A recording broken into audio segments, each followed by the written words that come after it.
Hello ladies, gentlemen, and everybody else watching. My name's Eric, and welcome back to a brand new video here on the BIoshock Hub. So recently, it seems that we've been getting more and more news trickling out from the BIoshock movie and its development and production, whether it's coming from the actual director, that being Francis Lawrence, or if it's coming from the writer, that being Michael Green, etc. And this is a very good sign that we're actually getting information from two of the head people in charge. Now, today, we're going to be taking a look at an interview that Francis Lawrence actually did, and this was posted on Monday. If you guys want to check out the whole entire interview for yourself, I'll leave it down in the description below.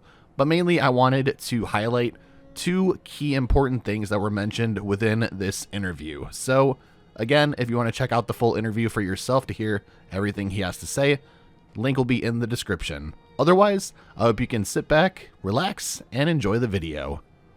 Now, for everything from this interview, I'm going to try to speak in the perspective of Francis Lawrence. Now, bear with me, there's a lot of you-knows and ands, so I don't think you guys are going to mind, but just be warned. Now, with that being said, let's get into this. So, I've been a fan of the video game for a long time. And it's a property that has sort of crossed my desk numerous times and in numerous ways.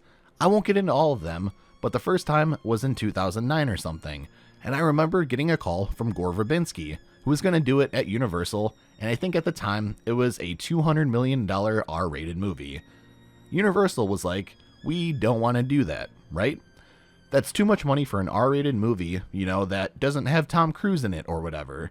And not that they were actually pitching for Tom Cruise. But he wanted to know if I wanted to direct it, but I was doing something else. But then I read it again, and I sort of loved the world and the possibilities, and I love world building, and I love these kind of stories.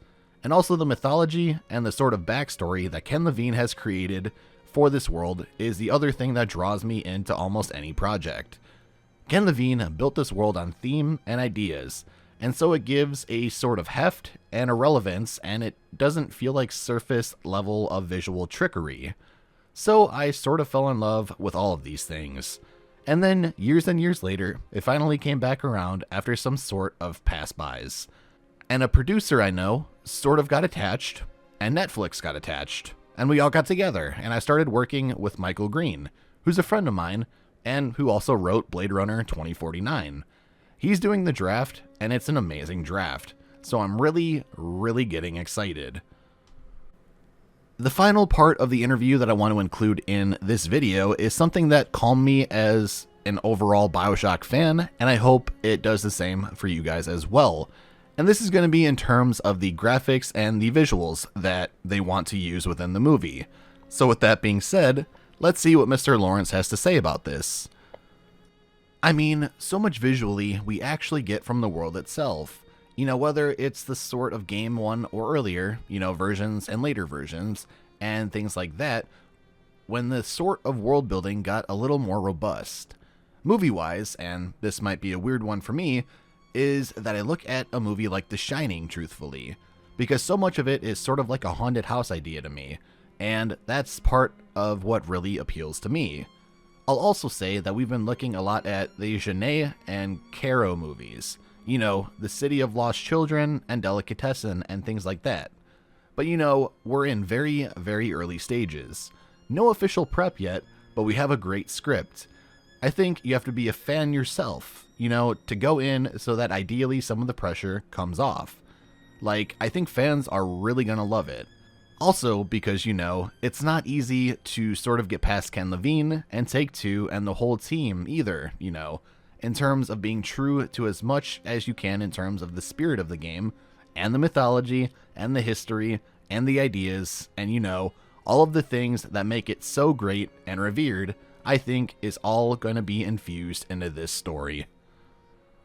So ladies, gentlemen, and everybody else watching, I know it's not a lot of information that we're getting about the movie so far, but hey, at least we're actually getting official information from the sources that are involved, so I'm happy with that. As long as we can keep getting stuff like this, and hopefully in the future we get more and more information, I'm going to keep making videos to keep you guys in the loop and keep you guys updated. You have my word, and that goes for the game as well. So, with that being said, I hope you enjoyed the video. If you did and want to help me out, would you kindly hit that subscribe button as we're on the road to 50,000 subscribers? Or if you don't want to do that, a like and a comment down below is very much appreciated.